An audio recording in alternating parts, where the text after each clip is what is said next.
Roberto, eu sou aluno de iniciação científica do Laboratório de Neurodinâmica da Visão e hoje eu vou conversar com vocês sobre a adaptação de um paradigma psicofísico para avaliar a influência da atenção na percepção do movimento global. A minha palestra é dividida em 4 etapas. Na primeira etapa eu vou fazer um resumo do que seria o movimento global e qual é a relação dele com a atenção visual. No segundo, eu explico o paradigma de Motoyoshi. Na terceira etapa, eu explico e mostro como foi a nossa implementação inspirada pelo paradigma de Motoyoshi. E na quarta, eu discuto perspectivas para investigações clínicas. Bom, esta imagem representa o córtex do hemisfério esquerdo de um ser humano. Percebam que aqui está sendo evidenciado as duas principais vias corticais, que é a via dorsal e a via ventral. Na via dorsal, nós temos uma área aqui, representada pelo MT, chamada de área média temporal. Nesta área, existem neurônios que possuem alta seletividade para orientações. Portanto, a partir disso, acredita-se que essa área é responsável pelo processamento do movimento global. E perceba que esta área, além de conversar com outras áreas do lobo parietal, ela também conversa com áreas do lobo frontal. E isso é muito interessante, porque durante a atenção é justamente essas áreas que estão altamente ativadas quando a pessoa está fazendo uma tarefa atencional. Então aqui já vemos uma relação do processamento do movimento global, ou pelo menos da área onde que ele ocorre, com a atenção. Bom, como funciona o processamento do movimento global?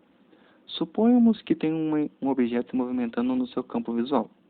A informação desse objeto se movimentando chega na sua área V1, que é o nosso córtex visual primário, a partir principalmente da via magnocelular. E, mais especificamente, na camada 4B do nosso córtex visual primário, ocorre o que nós chamamos de processamento do movimento local, que são pontos específicos desse objeto que está se movimentando, que passam por um processamento do movimento, onde que é extraído a orientação da movimentação desses locais. E depois, essa informação é passada para a área MT, para a média temporal, aonde ocorre a integração desses pontos. E com isso, conseguimos perceber a movimentação desse objeto como um todo. De uma maneira mais, talvez, dinâmica, vamos imaginar que esse objeto se move. A área V1 detecta pontos específicos desse objeto, faz o processamento local, que é aquilo que eu disse anteriormente, que é a extração da orientação do movimento desses locais. Depois, ela manda essa informação para a área MT, onde ocorre a integração dessas áreas locais. E com isso, percebemos um objeto como um todo, objeto se movimentando como um todo. Isso é muito nítido nesse vídeo, em que mesmo você não tendo dica nenhuma de que são humanos, você ainda assim vê humanos caminhando em direção à tela, justamente por causa dessa potência que a área MT tem em fazer esse processamento global. Claro que também tem uma ajuda da área V1, que pega cada um desses pontos, faz o processamento local e manda a informação para a MT, que faz a integração global. Bom, e como o processamento global ele é quantificado no laboratório? Geralmente, os pesquisadores usam um paradigma visual chamado Random Dot Kinematograma, que ele nada mais é do que pontos que se movem de maneira coerente e aleatória. Aqui, no caso, estamos mostrando coerência 100%. O que isso significa? Que, dentro desse limite, 100% dos pontos estão se movendo coerentemente para a direita. E quanto menor a coerência, percebam que menor será o número de pontos se movendo coerentemente. Por exemplo, aqui, uma coerência de 80% significa que 80% dos pontos estão se movendo coerentemente, enquanto que 20% dos pontos estão se movimentando de forma totalmente aleatória Nesse caso, esses pontos aleatórios geralmente é chamado de ruído. E perceba que quanto menor a coerência, mais difícil fica a discriminação dos pontos coerentes, ou seja, fica mais complicado falar para qual lado os pontos coerentes estão se movimentando. E é este estímulo que os pesquisadores utilizam para quantificar o processamento do movimento global. E eles usam isso com tarefas. Vamos supor, uma pessoa fica na frente do monitor e o pesquisador fala para ela que quando ela vê os pontos coerentes se movendo para a direita, ela aperta a seta do teclado, a seta direita do teclado. E a mesmo raciocínio para a esquerda. E a pessoa vai fazendo isso e a coerência e a tarefa vai varrendo de 100% até 1%. E perceba que uma coerência pode aparecer mais de uma vez. Então, é a partir da porcentagem de acertos de cada coerência que o pesquisador consegue quantificar esse processamento. E isso, de forma visual, fica mais ou menos dessa forma. Aqui nós temos o eixo Y, que é a porcentagem de acertos, e aqui é o eixo X, que é os níveis de coerência.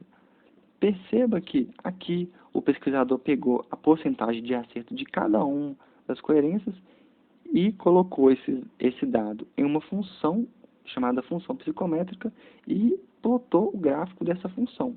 E temos isso, uma coisa parecida com isso. Neste caso, são a comparação de dois grupos, o grupo controle, que representa a bolinha vazada, e o grupo de pessoas esquizofrênicas. Perceba que aqui é considerado 80%. 80% de quê? O que é esse 80%? É quando o pesquisador percebe que, a partir daqui, a pessoa está vendo de maneira tranquila para qual lado os pontos coerentes estão indo.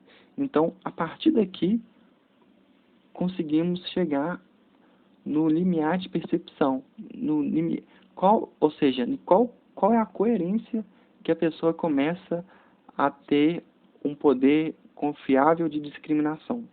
Neste caso, o grupo controle ele tem um limiar menor do que as pessoas com esquizofrenia.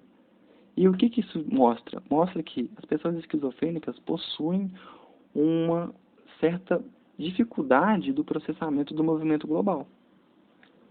Bom, o paradigma de Motoyoshi, o ponto central dele é dividir a atenção com a tarefa do RDK. E como que ele faz isso? Ele coloca duas tarefas, a single task e double task, em que a single task é um RDK comum, que a pessoa que tem que falar para qual dos pontos coerentes estão indo, e a dual task, que são duas tarefas que aparecem simultaneamente. Uma é o RDK e uma é um fluxo de símbolos alfanuméricos, que são números e letras. E neste caso, a pessoa tem que responder quais são os números que aparecem bem no centro do RDK. E depois ela responde qual o sentido dos pontos coerentes estão correndo. Então perceba que por ser uma tarefa dupla, aqui tem uma divisão da atenção, porque a pessoa olha para o RDK, na verdade ela não olha para o RDK diretamente, mas ela olha diretamente para cá, para a área central, onde que vai ter o fluxo dos símbolos alfanuméricos. Mas de certa forma ainda assim tem uma divisão de atenção. Esse diagramazinho é mais para explicar a parte temporal de cada elemento. Então vocês percebam que o RDK ele aparece simultaneamente com alguns elementos do centro. E isso dura aproximadamente 1 segundo. O resultado que o Motoyoshi encontrou, o principal resultado, foi que em uma tarefa na dual task, as pessoas teve uma sensibilidade maior para a detecção dos pontos coerentes. Ou seja, ela conseguiu chegar num limiar menor, ela conseguiu chegar num nível de coerência menor durante a dual task. Ela conseguiu chegar no limiar menor em relação a single task. Ou seja, durante a divisão da atenção, a pessoa ela tem uma discriminação maior, e isso é muito contraditório, porque geralmente nós pensamos que quando você faz uma coisa com atenção, isso significa que você vai se sair melhor nessa coisa que você fez com atenção do que se você fizesse essa mesma coisa sem atenção. Aqui é totalmente o contrário. Aqui é como se a pessoa estivesse sendo melhor, ter uma performance melhor quando ela faz uma tarefa com, na verdade, sem atenção. E isso nós podemos relacionar com o resultado desse artigo. Antes de relacionar o resultado, eu vou só fazer uma introdução breve. Aqui os pesquisadores estão registrando os neurônios da área MT, e aqui mostra o campo receptivo de um neurônio em diferentes situações. Em uma situação de não atenção e uma situação de atenção. Percebam que uma situação de não atenção, o campo receptivo central, que é o campo receptivo clássico, ele expande. E o campo receptivo extraclássico, que é supressor, ele diminui. E isso é o contrário quando tem atenção. Você vê que o campo central ele se contrai em sentido ao foco da atenção, enquanto que a zona do contorno, que é o campo receptivo extraclássico, ele tem uma supressão muito alta, como se estivesse blindando a célula. E isso talvez responde esse resultado. Por quê? Porque quando aqui nós temos uma área de integração maior, uma superfície maior, significa que você tem um poder uma capacidade, você tem um poder maior de integração da informação advinda da área V1. Então, isso daqui pode ser a explicação fisiológica para essa resposta psicofísica. E por isso, pela contração desse campo receptivo, deve ser por isso que a pessoa não vai tão bem quando ela está com a atenção dividida. A nossa implementação, ela é bem parecida com o RDK do Motoyoshi, claro, só que com algumas modificações. A primeira modificação dela é que a pessoa, ela não responde a orientação dos pontos sem acertar o número. Bom, vamos do começo então. Aqui temos a setinha falando que o tempo está correndo para cá. Perceba que aqui temos um loop e aqui temos dois loops. Esses balãozinhos são uma rotina. Cada rotina é uma ação que a pessoa geralmente toma. Aqui, nessa rotina, é onde que acontece o RDK, e nessa outra rotina é onde a pessoa indica para qual lado os pontos coerentes estão indo. Esse intertrial é uma pausa de 5 segundos entre o single task e o dual task. Depois que esses 5 segundos passa, começa o dual task. Perceba que nesse loop, esse loop está englobando somente o dual task e a hora de responder os números. Se a pessoa erra, ela ganha um feedback negativo sonoro e ela não consegue responder para qual lado os pontos coerentes estão indo. Então ela volta para esse loop e tem que tentar responder de novo. E se ela acerta, ela quebra esse loop e pode responder para qual lado os pontos coerentes estavam correndo. Essa parte não existe no Motoyoshi. Por quê? Mesmo quando a pessoa erra, a pessoa pode falar assim para qual lado os pontos coerentes estão indo. A diferença é que o Motoyoshi tira isso na hora da análise dos dados. Aqui não. Aqui a gente já tira na hora do experimento, que fica até mais fácil na hora de analisar os dados posteriormente. Então essa é uma implementação nossa. Para entender como que funciona esse experimento, essa parte do dual test, é importante vocês prestarem atenção no vídeo.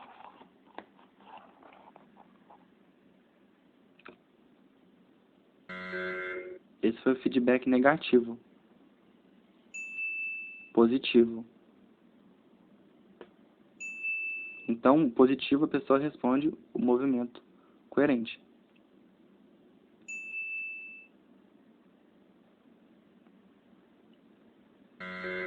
E o negativo, ele volta para o loop para responder de novo. Mas ele não responde o movimento coerente, porque ele entra no loop, ele não quebrou o loop.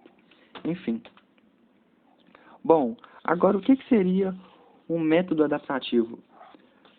Primeiro, temos que pensar que, tanto na nossa implementação como no paradigma do motor Xi, possui um método adaptativo, como uma forma de encontrar o limiar de percepção do movimento. Mas o que seria mais ou menos esse método adaptativo? Bom, ele é um método que faz com que o nível de dificuldade do próximo estímulo seja dependente da resposta anterior do sujeito. E isso é interessante, pois diminui consideravelmente o tempo de convergência para a região próxima ao limiar de percepção do indivíduo, ou de cada indivíduo. Aqui existem dois métodos adaptativos, o usado pelo Motoyo Xi e o usado por nós, que é o método adaptativo por aproximação estocástica acelerada. Bom, esse método fixo do Motoyo Xi, se vocês perceberem bem, antes, rapidinho, aqui o eixo Y é a coerência, tá bom? E aqui são as seções. A mesma coisa vale para esse outro gráfico. Perceba que no Motoyo Xi, quando a pessoa começa 100% e ela acerta, ela tem o que chamamos de reversão. Ou seja, ela muda de nível. Fica mais difícil. Isso é o adaptativo. Isso é o método adaptativo.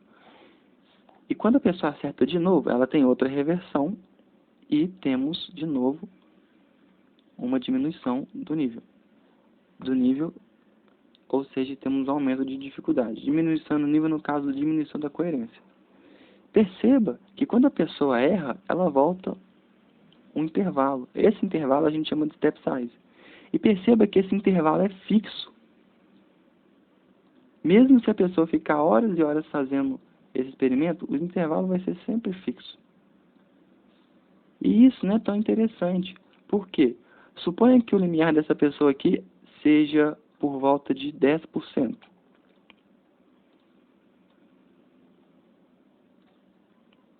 Suponha que o limiar dessa pessoa seja por volta de 10%. Veja que mesmo quando esse método chega próximo do limiar, ele ainda varia muito, né? Ele varia bastante, inclusive. Lembrando que isso é uma simulação, isso não é um experimento, é só para mostrar como funciona o comportamento do gráfico. Veja que tem uma variação. Isso não é tão interessante, porque isso pode aumentar o tempo necessário para que chegue no limiar daquela pessoa que está fazendo o experimento.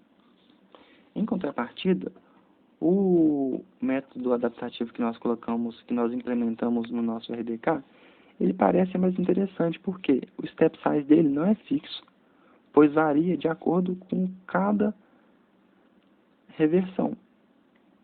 E veja que se aqui também fosse uma limiar de percepção de 10%, veja que a tendência é sempre chegar mais próximo desse limiar. Parece que vamos supor, esse conjunto de pontos, parece que eles começam a ficar cada vez mais linear. Então, uma das nossas hipóteses é que para essa